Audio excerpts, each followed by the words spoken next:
হরের নাম হরের নাম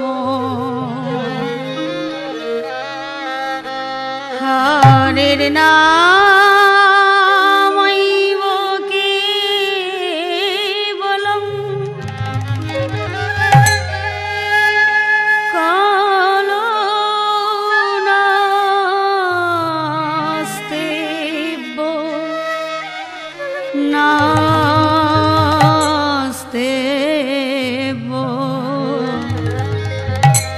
নাস্তেব্য গতির অন্যথা।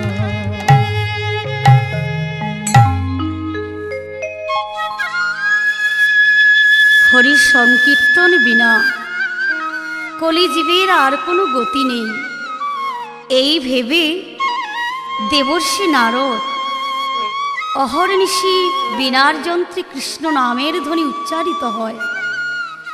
তাই সেই বীণা যন্ত্র নিয়ে চলেছেন নারদ কৃষ্ণ গুণগান করতে করতে।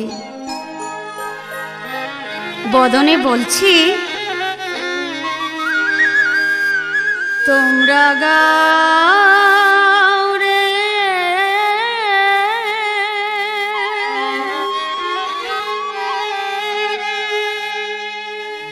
তোমরা গাও রে নন্দ ভরে হরে কৃষ্ণ নাম। তোমরা গাও রে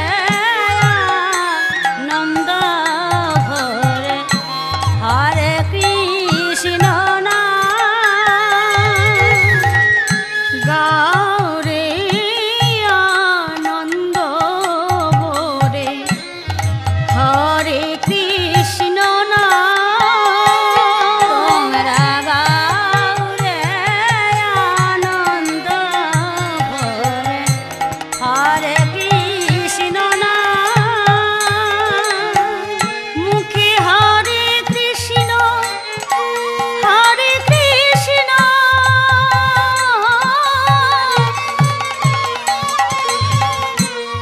বলো অবিরাম।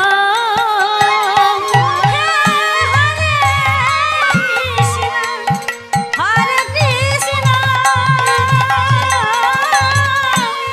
বলো অবিরাম। তোমরা গাও রে আনন্দ ভরে হরে কৃষ্ণ নাম। তোমরা গাও রে আনন্দ ভরে হরে কৃষ্ণ নাম। গোপাল গোবিন্দ হরে গৌরী প্রেম ভরে। গোপাল গোবিন্দ হরে গৌরী প্রেম ভরে। এই হরি নামের আগে তুচ্ছ ধর্ম অর্থ মুখ্য কাম। এই হরি নামের আগে তুচ্ছ ধর্ম অর্থ মুখ্য কাম।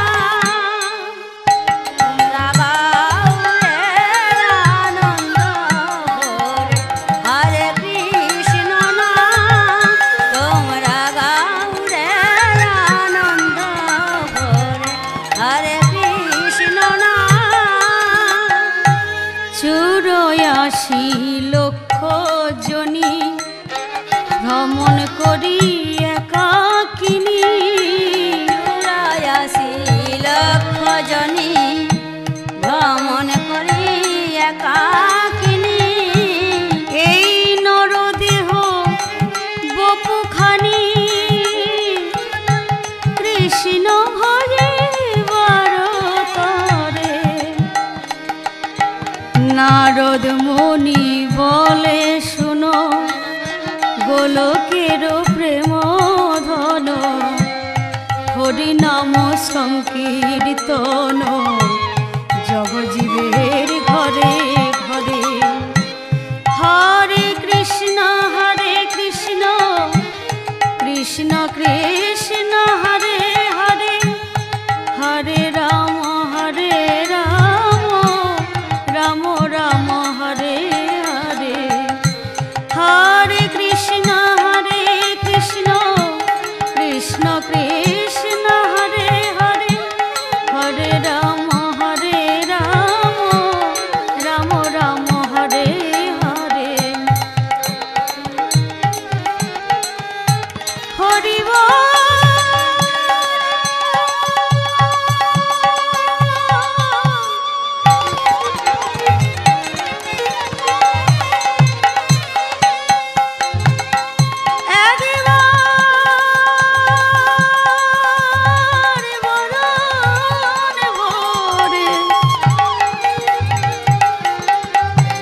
দেবর্ষি নারদ মনে মনে ভাবলেন, সদা সর্বদা কৃষ্ণ নাম করি, কিন্তু নামের মহিমা যে কি এই প্রশ্ন তো আমার মনে কখনো জাগেনি। তবে মনে হয় পিতা ব্রহ্মা চতুর্বদনে কৃষ্ণ নাম করে, ওনার কাছে গেলে আমি এই নামের মহিমা নিশ্চয়ই জানতে পারব। চলেছেন নারদ বিনা যন্ত্র নিয়ে ব্রহ্মলোকে। প্রজাপতি ব্রহ্মার চরণে গিয়ে প্রণাম জানালেন। প্রণাম চরণে পিতামহ। কি ব্যাপার দেবর্ষি নারদজি, কি হেতু এই ব্রহ্মলোকে আগমন? বলছে, হে দয়াময়, সদা সর্বদা আমি কৃষ্ণ গুণগান করি, কিন্তু এই নামের মহিমা কি এই প্রশ্ন তো আমার মনে কখনো জাগেনি। তাই আমি ভাবলাম আপনি চতুর্বদনে কৃষ্ণ নাম করেন, আপনি নিশ্চয়ই আমার প্রশ্নের উত্তরটা বলে দিতে পারবেন।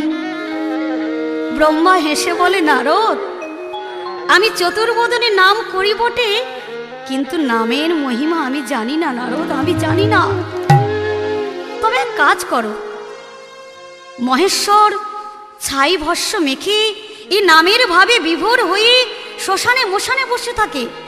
আমার মনে হয় তুমি কৈলাসে মহেশ্বরের কাছে গেলে এই নামের মহিমা তুমি জানতে পারবে। একবার যাও। প্রণাম জানিয়ে চলেছেন নারদ কৈলাস পর্বতে মহেশ্বরের কাছে।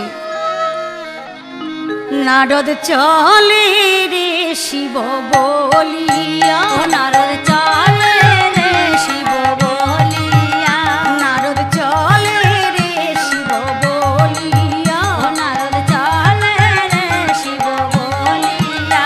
এবার কৈলাসেতে চলে নারদ নামের লাগিয়া, এবার কৈলাসেতে চলে নারদ নামের লাগিয়া, কৈলাসেতে চলে নারদ নামের লাগিয়া, কৈলাসেতে চলে নারদ নামের লাগিয়া, কৈলাসেতে চলে নারদ নামের লাগিয়া। নারদ চলে রে শিব বলিয়া, ও নারদ চলে রে শিব বলিয়া।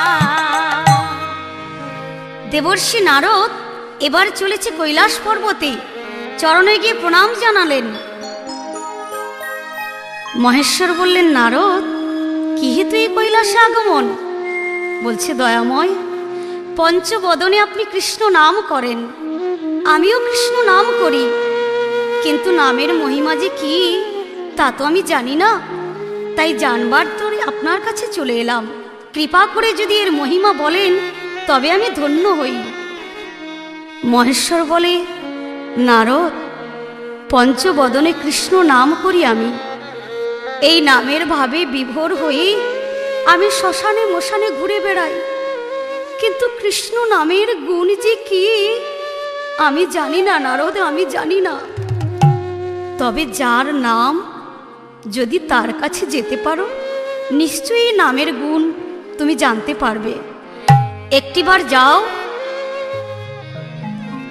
দেবর্ষি নারদ চলেছেন বিষ্ণু লোকে।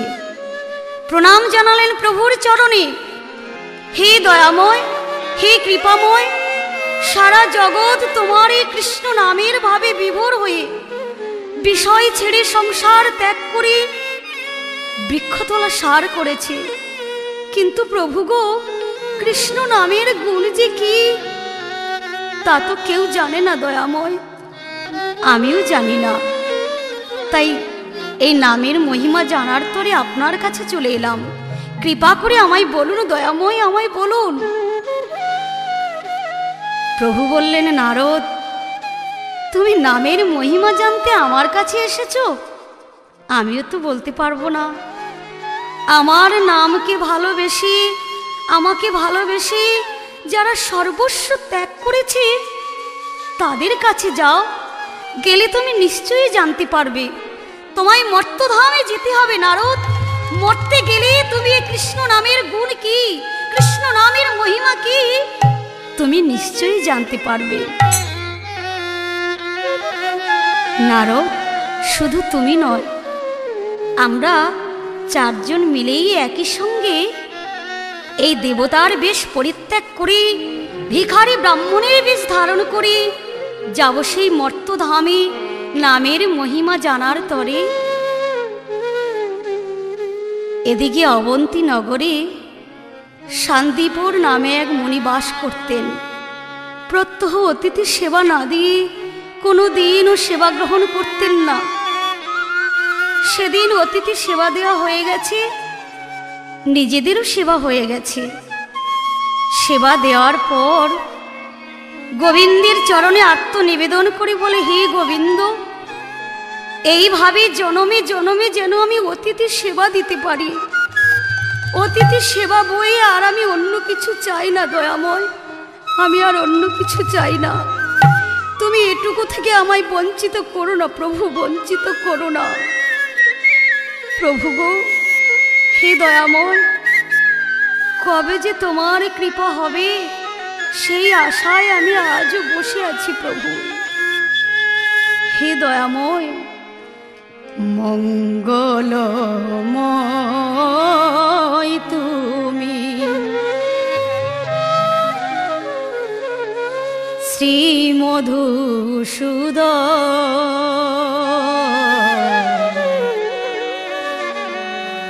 কবে তুমি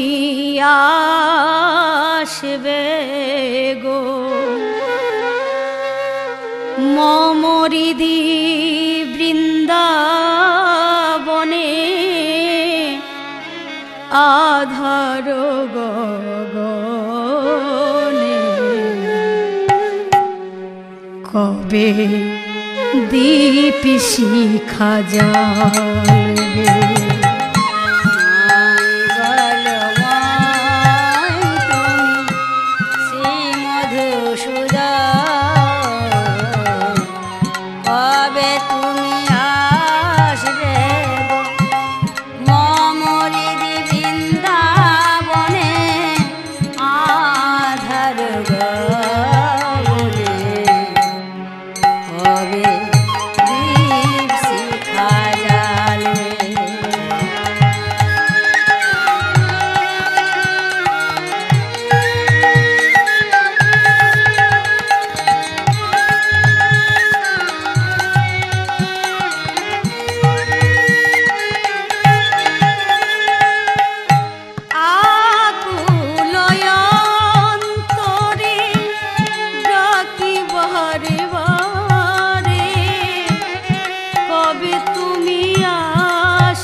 সময় গৃহের সম্মুখে এসে দাঁড়ালো চারজন অতিথি ব্রাহ্মণ।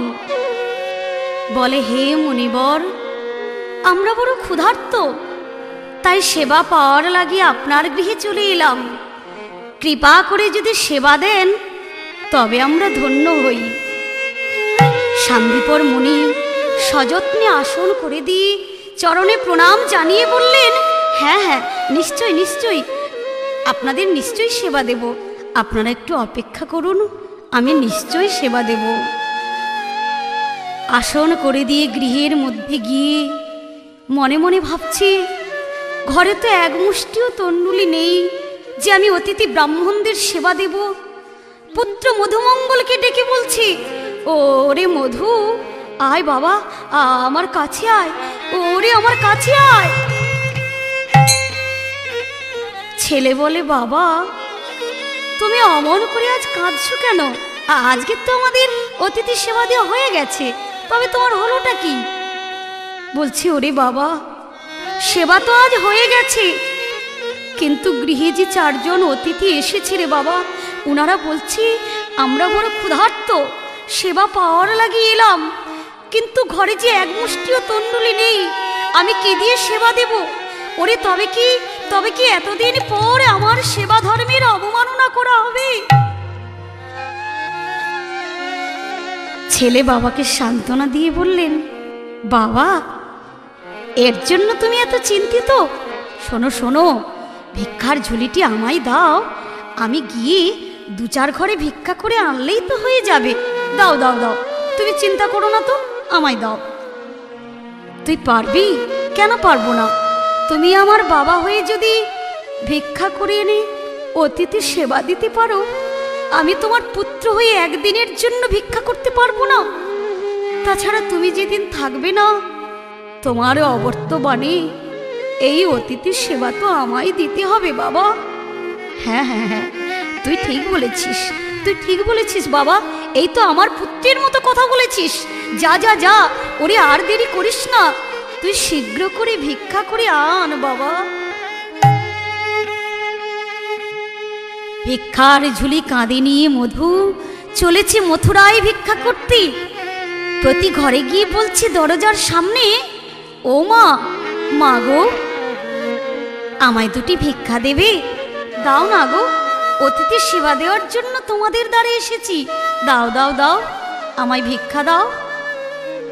মথুরার মেয়েরা বেরিয়ে বলছে, বলি, হ্যাঁ বাছা, তোদের কি আজকাল কোনো লাজ লজ্জা নেই? শোন শোন, এই সকালবেলা তোর বাবা অতিথি সেবা দেবে বলে ভিক্ষা করে নিয়ে গেল, বলি আবার কায়দা করে বিকেলে তোকে পাঠিয়েছে ভিক্ষে করতে। যা যা যা, আমরা কি দানশালা খুলে বসেছি? ভিক্ষান্ন হবে না, যা বলছি যা। মধু মনে বড় ব্যথা পেল।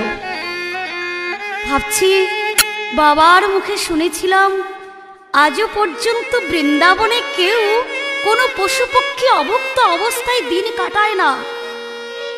মথুরায় তো সবাই আমায় ভুল বুঝলো, তবে আমি একবার যমুনা পেরিয়ে বৃন্দাবনেই যাই, বৃন্দাবনে গেলে নিশ্চয়ই ভিক্ষান্ন পাব। ধীরে ধীরে মধু যমুনা নদী পেরিয়ে চলেছে বৃন্দাবনে। বৃন্দাবনে গিয়ে কেঁদে কেঁদে বলছে, ওগো ব্রজবাসী, তোমরা আমায় 2টি ভিক্ষা দাও না গো, আমি যে অতিথি সেবা দেওয়ার জন্য তোমাদের দ্বারে এসেছি। আমি মিথ্যে কথা বলছি না গো, আমি মিথ্যে বলছি না, আমি অতিথি সেবা দেব। দাও দাও দাও, তোমরা আমায় 2টি ভিক্ষা দাও না গো, ভিক্ষা দাও, তোমরা দাও দাও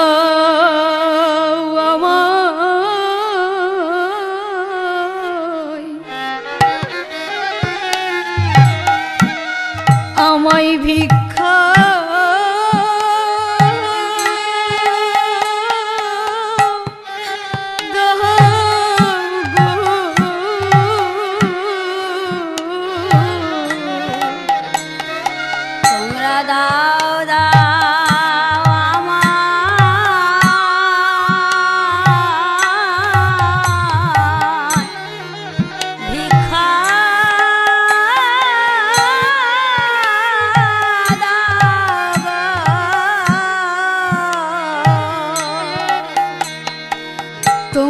দাও দাও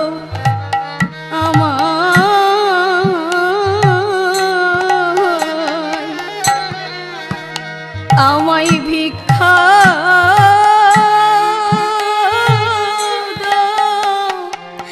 দাও গো, তোমরা দাও দাও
ব্রজের মেয়েরা বেরিয়ে এসে বলছে, আহারে, দুনয়ন বয়ে অশ্রুধারা বিগলিত হচ্ছে, কাঁধে ভিক্ষার ঝুলি, অঙ্গে নামা বলি, কাদের বাছা তুই রে?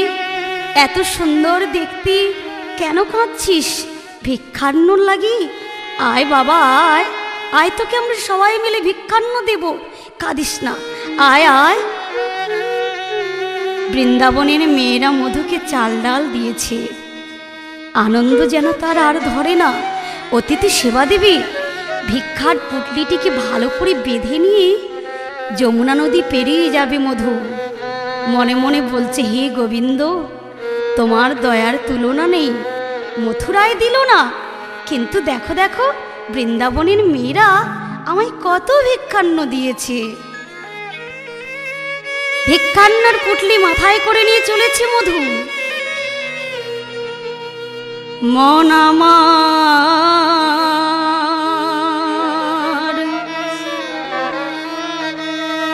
ভজ মনা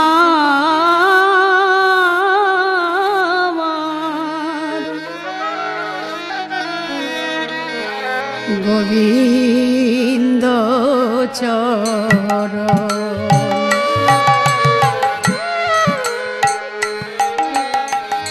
তুহার চরণে মন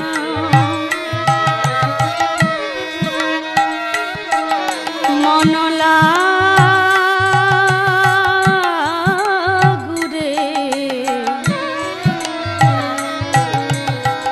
तुहार चरणे मन लागु रे, मन लागु रे, तुहार चरणे मन लागु रे, तुहार चरणे मन लागु रे, मन लागु रे, मन लागु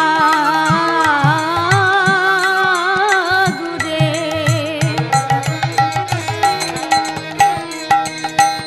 मन लागु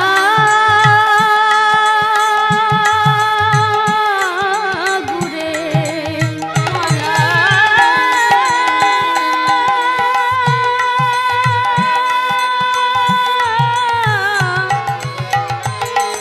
तुहार चरणे मन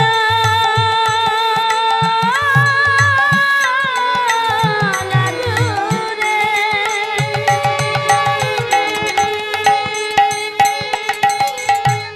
मन लागु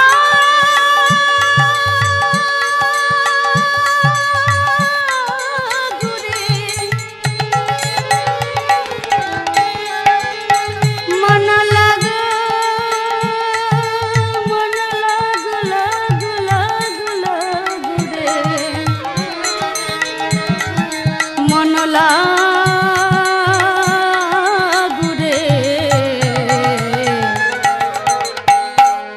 तुहार चरणे मन लागु रे, मन लागु रे, ओहे धारंग सर, ओहे धारंग सर, ओहे धारंग सर, ओहे धारंग सर, ओहे धारंग सर, ओहे धारंग सर, ओहे धारंग सर, ओहे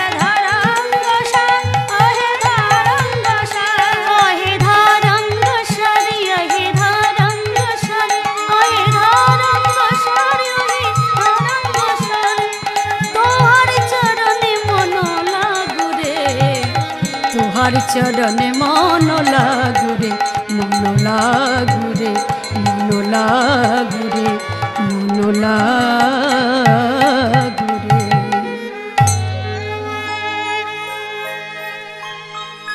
ধীরে ধীরে যমুনা পেরিয়ে যাবে, মধু যমুনার সম্মুখে এসে দাঁড়িয়েছে।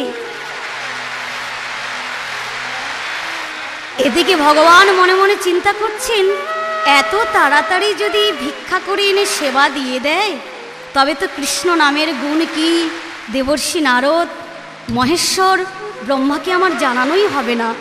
তাই ভগবান একটি কুর্মের বেশ ধারণ করলেন। কুর্মের বেশ ধারণ করে যমুনার জলের মধ্যে লুকিয়ে রইলেন। এদিকে মধু যমুনা পেরিয়ে যাওয়ার জন্য যেই যমুনার জলে পা দিয়েছে অমনি সেই লুকিয়ে থাকা কুর্মের উপর মধুর পাটি পড়ে গেল। যেই না পা পড়ে গেছে মধু অমনি পা ফসকে জলে পড়ে গেছে। যমুনার স্রোতে ভিক্ষার পুটলিটি ভাসতে ভাসতে চলে যাচ্ছে। মধু ওই পুটলির পিছু পিছু যমুনার জলে সাঁতার দিতে শুরু করলো, কিন্তু শত চেষ্টা করেও ভিক্ষার পুটলি উদ্ধার করতে পারল না। যমুনার আকণ্ঠ জলে দাঁড়িয়ে বলছি, ওরে খরস্রোতা যমুনা, ওরে রাক্ষসী যমুনা, তুই মা হয়ে সন্তানের দুঃখ বুঝলি না, তুই মা হয়ে সন্তানের ব্যথা বুঝলি না।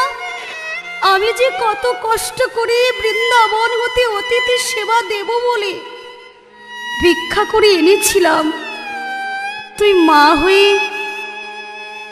সব কিছু কেড়ে নিলি। তবে আমায় নে, আমায় নে। ওরে রাক্ষসী যমুনা, ওরে খরস্রোতা যমুনা, আমার ভিক্ষান্নর পুটলি যখন তুই কেড়ে নিয়েছিস, অতিথি সেবা যখন আমি দিতে পারলাম না, পিতার সম্মান যখন আমি রক্ষা করতে পারলাম না, তবে আমার এই দেহ আমি আর রাখবো না। আমি তোর পক্ষে আমার এই দেহকে বিসর্জন দেব। এদিকে শান্তিপুর মুনি গৃহের বাইরে উঁকি মেরে দেখছে ছেলেটা এখনো আসছে না কেন। অতিথিরা যে ক্ষুধায় বড় কষ্ট পাচ্ছে, তাই এক পা দুপা করে এগিয়ে গিয়ে দেখছে ছেলে যেন তার যমুনার আকণ্ঠ জলে নেবে আকাশের পানে দুহাত তুলে কি বলছি, তবে কি আমার ছেলে অন্য কিছু ভাবছে? চিৎকার করে বলছে, ওরে মধু, ওরে মধু,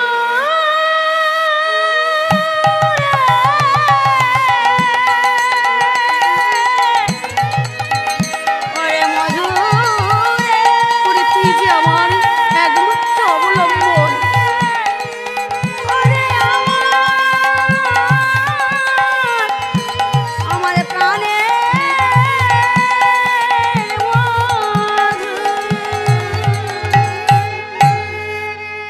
মধু, আমি যে তোকে ভিক্ষা করতে পাঠিয়েছিলাম অতিথির সেবা দেব বলে, তবে ভিক্ষান্ন কোথায়? তুই যমুনার জলে দাঁড়িয়ে কেন? আমায় ভিক্ষান্ন দে বাবা, অতিথিরা যে ক্ষুধায় বড় কষ্ট পাচ্ছে। মধু যমুনার আকণ্ঠ জলে দাঁড়িয়ে নয়ন ভরা জল নিয়ে পিতার দিকে তাকিয়ে বলছে, পিতা, আমি ভিক্ষান্ন এনেছিলাম, তবে দে, আর বিলম্ব করছিস কেন? আমায় দে বাবা। কিন্তু বাবা, আমি তো ভিক্ষান্ন উদ্ধার করতে পারিনি। যমুনায় যেই না পা দিলাম, এই খরস্রোতা যমুনা, এই রাক্ষসী যমুনা আমার সমস্ত ভিক্ষান্নগুলিকে ভাসিয়ে নিয়ে চলে গেল বাবা। আমি শত চেষ্টা করেও ভিক্ষার পুটলি উদ্ধার করতে পারিনি বাবা, পারিনি। শান্তিপুর মুনি বলে, ওরে মধু, তবে কি এতদিন পর আমার সেবা ধর্মের অবমাননা করা হবে? কেমন করে আমি অতিথি ব্রাহ্মণদের গিয়ে বলবো আমি ভিক্ষা করে আনতে পারিনি, আমি আপনাদের সেবা দিতে পারবো না? না না না, আমি কথা বলতে পারবো না, আমি কথা বলতে পারবো না। ওরে মধু, তুই কিছু একটা ব্যবস্থা কর বাবা, আমার সম্মান রক্ষা করতে তুই কিছু একটা ব্যবস্থা কর। ছেলে বলে, বাবা, আমি এক কাজ করি, আমার বন্ধু শ্রীকৃষ্ণ, ওর কাছে একবার যাই। কেন কেন? ওর কাছে আবার কেন? না, ওই যে সামনে একটা মুদি দোকান দেখা যাচ্ছে, ওই দোকানটাকে চুরি করে এনে আমি অতিথি ব্রাহ্মণদের সেবা দেব। শান্তিপুর মুনি বলে, চুপ কর, তুই চুপ কর। তুই আমার ছেলে হয়ে এ কথা বলতে পারলি? কেন বলতে পারবো না বাবা? আমার বন্ধু শ্রীকৃষ্ণ, সে তো প্রতিদিন চুরি করে, তাকে তো কেউ ধরে না, কোনো দোষ দেয় না। আর আমি যদি বিপদে পড়ে একদিন চুরি করি, তাতে কোনো দোষ হবে না বাবা। কিন্তু ওরে পুত্র মোর, তুই কেন বুঝতে চাইছিস না বাবা? ওরে সে গোয়ালার ছেলে, সে প্রতিদিন চুরি করতে পারে, তার কোনো দোষ হবে না।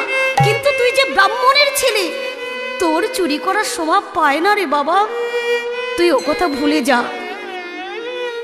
কিন্তু বাবা, শাস্ত্রে তো বলেছে বিপদের কালে যদি কোনো অপরাধ করা হয়, অপরের কল্যাণে যদি কোনো অন্যায় কাজ করা হয়, তা অপরাধ বলে পরিগণিত হয় না।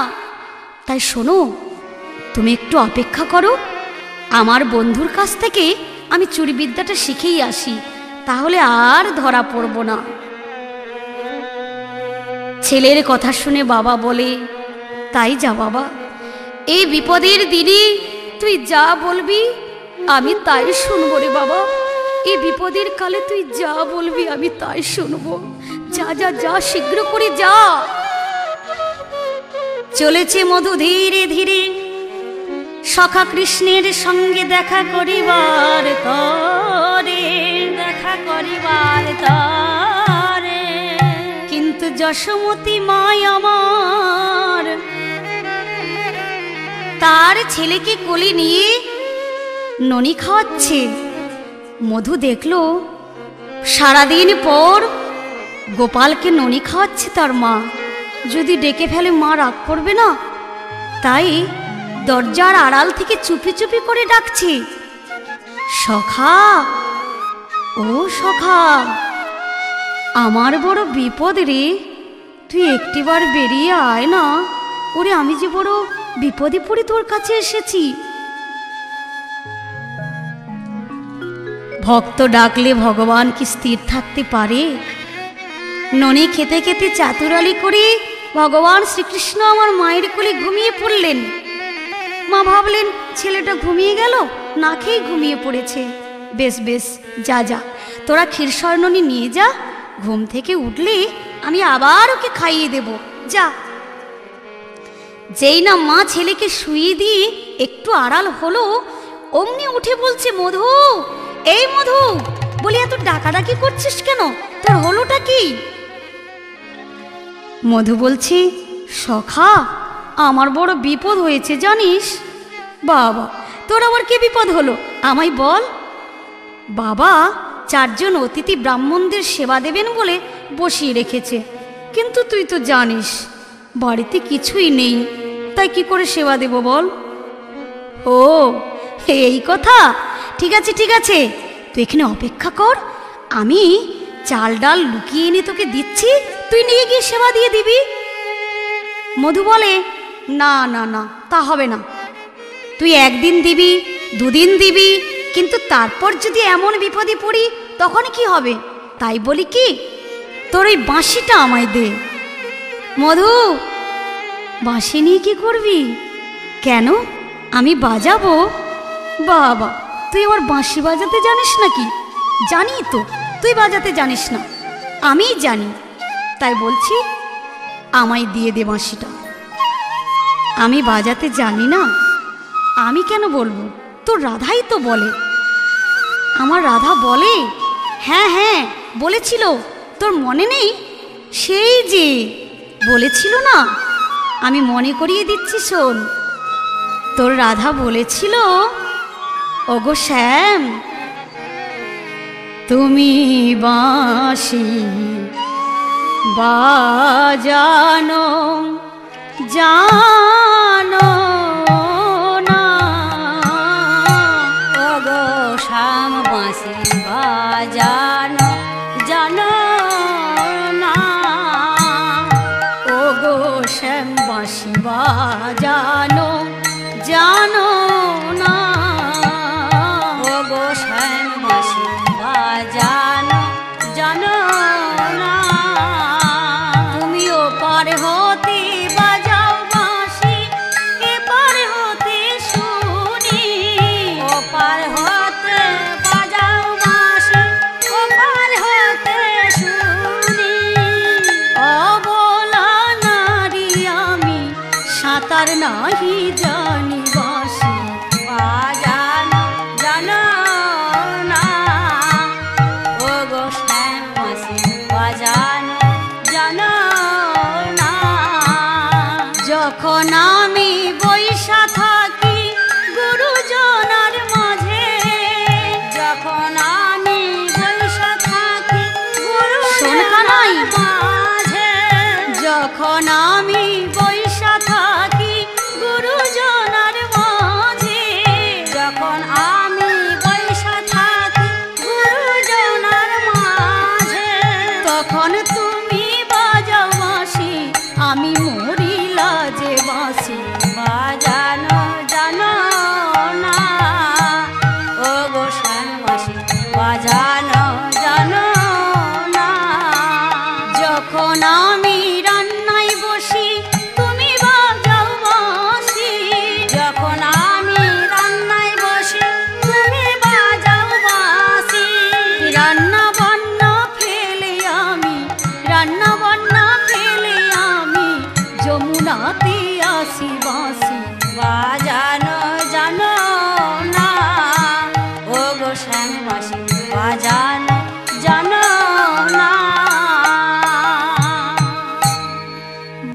বাবা, সেদিনের কথা তুই আবার মনে রেখেছিস নাকি?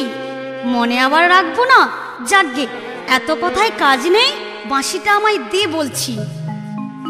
বাঁশি নিয়ে কি করবি সত্যি কথাটা বলতো মধু। সখা, তবে শোন বলি, তোর এই বাঁশিকে আমি ওসি করে আমি একটি দোকান চুরি করতে যাব। বড় বড় ডাকাতেরা যেমন শীত কেটে চুরি করতে ঢোকে, আমি তেমন ভাবে চুরি করব। দূর বোকা, বাঁশি আবার কখনো ওসি হয় নাকি? মধু বলে, ও এখন আমার হাতে এলে তোর বাঁশি ওসি হবে না। তবে সেদিন যে হয়েছিল, কোন দিন হয়েছিল ভুলে গেলি? সেই যে জটিলা কুটিলার নিকটে ধরা পড়ে যাওয়ার ভয়ে কালী হয়ে দাঁড়িয়েছিলি, মনে নেই? শোন, যেদিন শ্রীমতীর সনে নিকুঞ্জেরি বনে কালিকা মূরতি হলি। শ্রীমতীর সনে নিকুঞ্জেরি বনে কালিকা মূরতি হলি। কানাই হাতের বাঁশি হয়েছিল ওসি, হাতের বাঁশি কানাই রে।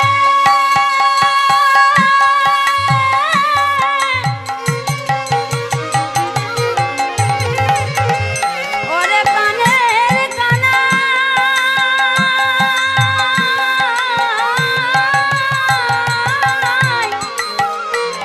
কানাই রে, ওরে কানের কানাই,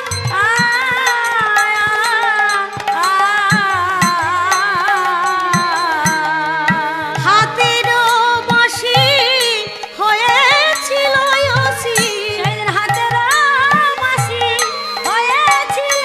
কানাই, তুই হয়েছিলি কালী, তুই হয়েছিলি কালী। সেদিন হাতের বাঁশি হয়েছিল ওসি, তুই হয়েছিলি কালী, তুই হয়েছিলি কালী। শোন, আজ বাঁশি কেন তোর ওসি হবে না? বাঁশি কেন তোর ওসি হবে না? তবে সেদিন কেন হয়েছিল বাঁশি কেন তোর ওসি হবে না? সেই দিন কেন হয়েছিল যেদিন রাধার সনে মিলন হয়েছিল, সেই দিন কেন হয়েছিল রাধার বাঁশি হয়েছিল, সেই দিন কেন হয়েছিল।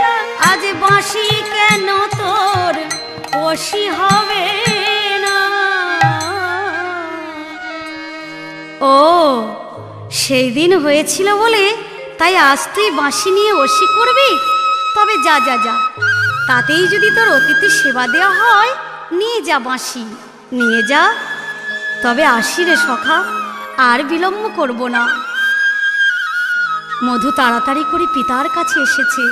পিতা, আমার সখা বাঁশি দিয়েছে, চল চল, আর দেরি করব না, এবার যাই চুরি করতে ওই মুদি দোকান। এতক্ষণে বুঝি দোকানদাররা ঘুমিয়ে পড়েছে। ধীরে ধীরে মধু চলেছে।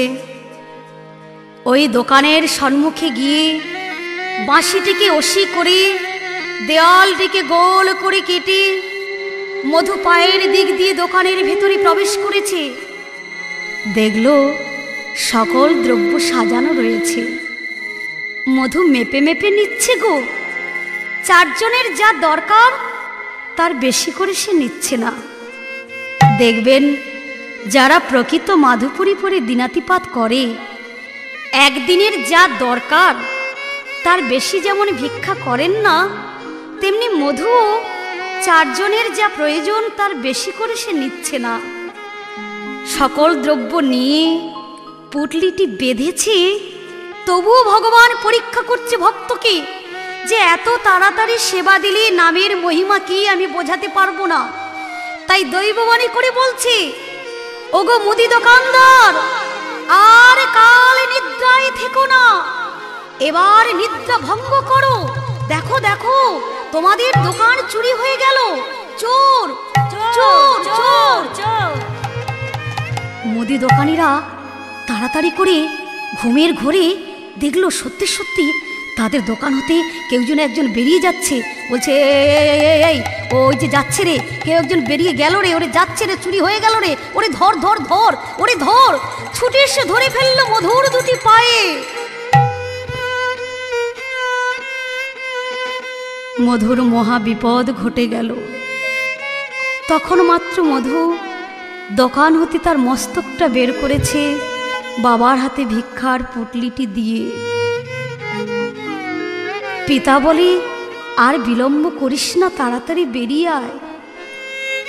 মধু বলছে, বাবা বাবা গো, আমি বুঝি আর যেতে পারবো না তোমার কাছে। কেন রে বাবা, এমন কথা বলছিস কেন, এমন কথা বলছিস কেন? ওরে তাড়াতাড়ি করে বেরিয়ে আয়, আয় বাবা বেরিয়ে আয়। বাবা, আমি বুঝি আর যেতে পারবো না, কারণ আমি যে ধরা পড়ে গেছি বাবা, আমি যে ধরা পড়ে গেছি।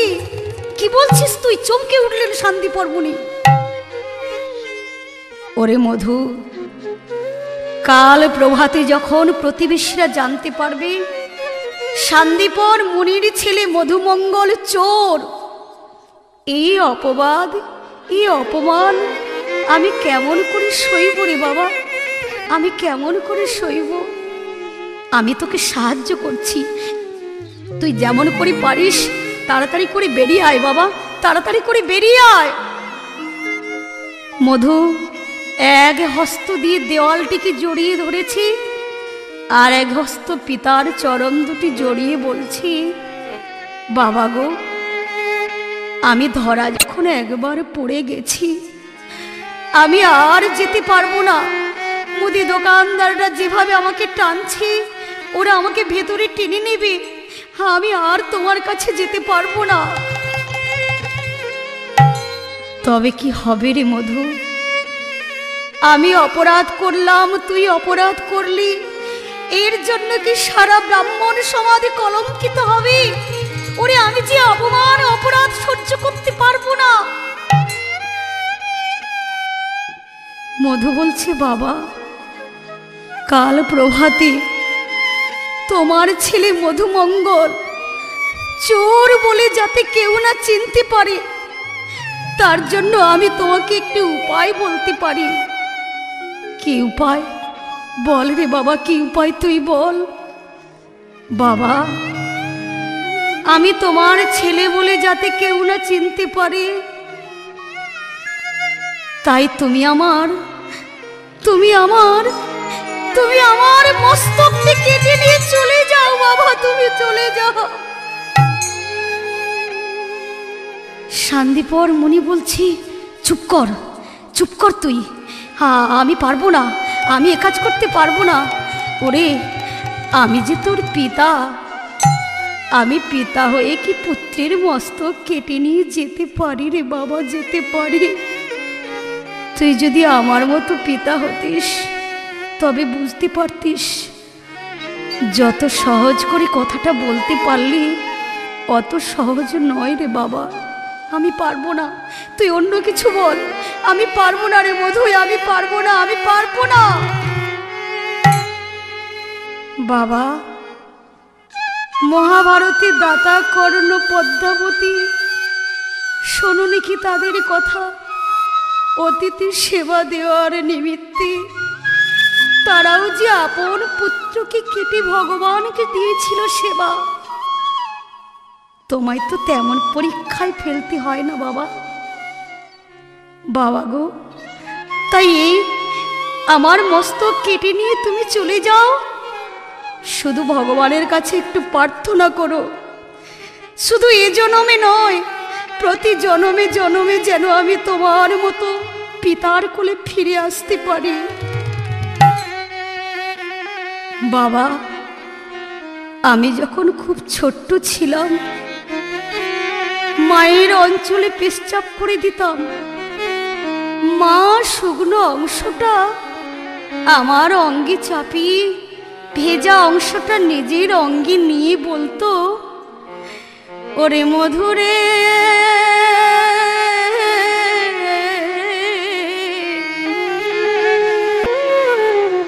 যেদিন আর আমি কৃষ্ণ বলে কাঁদিতে পারিব না, যেদিন আর আমি কৃষ্ণ বলে পথে চলিতে পারিব না,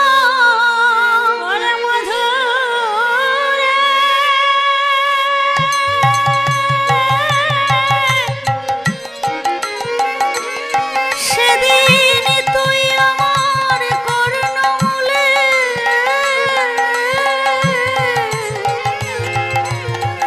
ওরে আমার কর্ণমূলে কৃষ্ণ নাম শোনাবি রে মধুরে।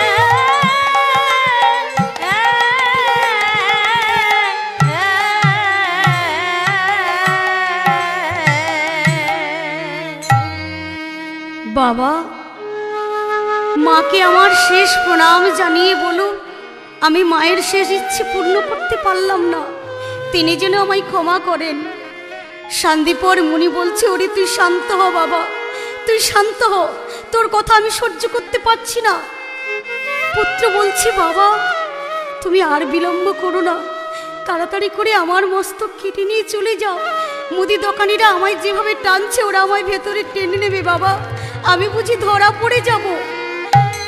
শান্তিপর মুনি নয়ন মুদ্রিত করে অসিটি উত্তোলন করে পুত্রের মস্তক কেটে নিয়ে পাগলের মতো ছুটতে ছুটতে চলেছে। কিছু দূরে গিয়ে পুত্রের কাটা মস্তকের দিকে লক্ষ্য করে বলছে, হায় রে, আমি দেহ হতে মস্তকটা আলাদা করে দিয়েছি, তবু দেখো হে গোবিন্দ, আমার পুত্র তবু তোমায় ভোলে না, তোমার নামকে ভোলে না, তোমায় ভালোবেসে এই কি তার পরিণাম? দেখো দেখো কাটা মস্তক কেমন কৃষ্ণ নাম করছে, হরিনাম করছে। প্রভু গো, তুমি কৃপা করে আশীর্বাদ করো যেন ওর আত্মা স্বর্গে গিয়ে স্থান পায়। কিন্তু এমন ভাবে এই পুত্রীর মস্তক গৃহে নিয়ে গিয়ে এক মনে আমি সেবা দিতে পারবো না, তার থেকে সব যখন আমার হারিয়ে গেছে এই মস্তক রেখেও বা কি লাভ? তাই আমি যমুনার জলে ভাসিয়ে দিই। যমুনার জলে ভাসিয়ে দিলেন শান্তিপর মুনি। বারবার ফিরে ফিরে তাকাচ্ছে কাটা মস্তকের দিকে, নয়ন জলে ভাসছে। এদিকে এই যে দোকানদার দেহটাকে ভেতরে টেনে নিয়ে দেখলো, ওরে এই বাইরে চোরেরা এই চোরটার মাথা কেটে নিয়ে চলে গেছে, কিন্তু ওরে যে ব্রাহ্মণের ছেলে যজ্ঞসূত্র রয়েছে, যদি প্রভাতে জানতে পারে ব্রহ্মহত্যা করেছি তবে ব্রহ্মহত্যা মহাপাপ। প্রভাত হওয়ার আগে, জানাজানি হওয়ার আগে এর দেহটাকে আমরা যমুনার জলে ভাসিয়ে দিই, চল চল। চুপি চুপি করে দোকানদাররা দেহটাকে নিয়ে গিয়ে যমুনার জলে ভাসিয়ে দিয়েছে। এদিকে শান্তিপর মুনি অন্তরে ব্যথা নিয়ে রান্না করে সেবা দিলেন অতিথি ব্রাহ্মণদের। সেবা দেওয়ার পর চরণে প্রণাম জানিয়ে বলে, হে অতিথি ব্রাহ্মণ,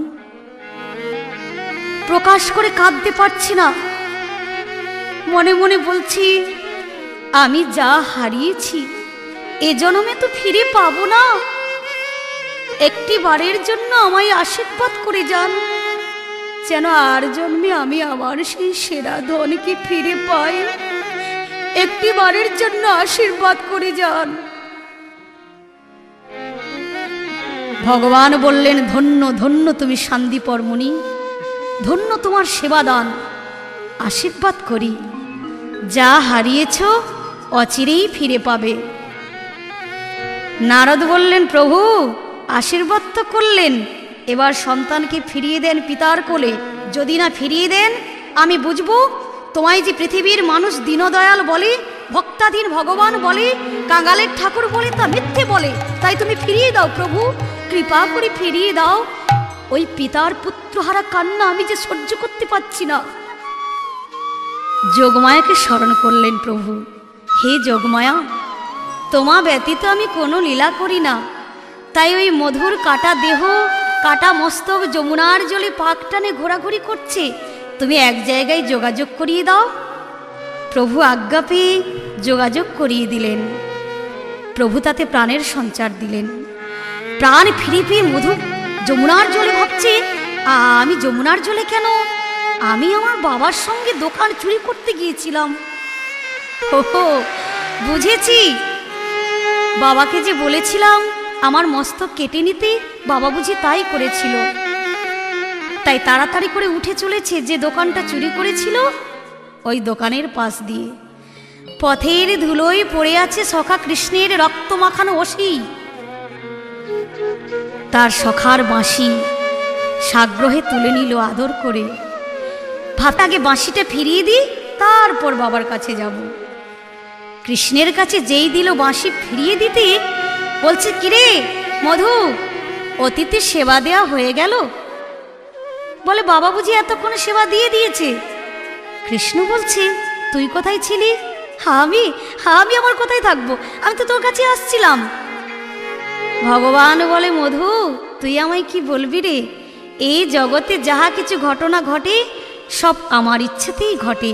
চল চল, এতক্ষণে বাবা তোকে হারিয়ে পাগলের মতো কাঁদছে, চল।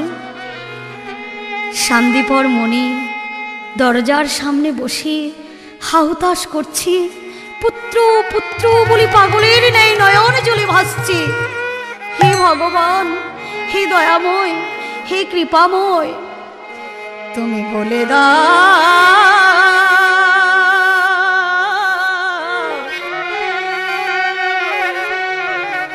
হে ভগবান, বলো কোথায় আমার ছেলে?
আমার ছেলে, বলো কোথায় আমার ছেলে?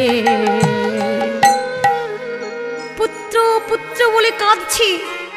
মধু বলছে, বাবা বাবা। কে কে ডাকছে? আমার মধুর কণ্ঠস্বর, আমার মধু ডাকছে। না না না না, সে আর কোনোদিনও আমার কাছে ফিরে আসবে না। আবার ডাকছি, বাবা, আমি সত্যি তোমার কাছে এসেছি, দেখো ভালো করে। হ্যাঁ, আমি আমি ভুল ভাবছি না তো? না না না, এই তো আমার ছেলের কণ্ঠস্বর, ওই তো আমার মধু ডাকছি। নয়ন মেলে ভালো করে দেখলো, কৃষ্ণের সঙ্গে তার পুত্র দাঁড়িয়ে রয়েছে। ছুটে এসে জড়িয়ে ধরল, পুত্রকে জড়িয়ে মুখচুম্বন করছি, আনন্দের যেন আর সীমা নেই। কৃষ্ণ বলে, বাহ বাবা, পুত্র বলেই ফিরে পেয়ে তাকে এত আদর করছে, আর আমি বুঝি কেউ নয়? এত কষ্ট করে এলাম, আমাকেই দূরে সরিয়ে রেখেছে। বলে, প্রভু গো, এই জগতে সবাই তোমার, আমরা কেবল দাস। তোমারই তারিফেই তো আমরা চলি। অভিমান করো না গো, এসো আমার গৃহে। কৃপা করে যখন এসেছো, চরণধুলি দাও। দুই কোলে, একদিকে মধু আর একদিকে ভগবান শ্রীকৃষ্ণকে বসালেন শান্তিপর মুনি। পিতার যেন আনন্দ ধরে না। ভগবান শ্রীকৃষ্ণকে আজ কোলে পেয়েছি, পুত্রকে ফিরে পেয়েছি, আনন্দের আর সীমা নেই। ওগো ভক্ত আর ভগবানের মিলন হইল, ভক্ত আর ভগবানের মিলন হইল। একবার চাঁদ বদনে ভক্তগণে হরি হরি বলো, একবার চাঁদ বদনে ভক্তগণে হরি হরি বলো। হরি বল, হরি বল, হরি বল, হরি বল, হরি বল, হরি বল, হরি বল, হরি বল। জয় গৌর হরি।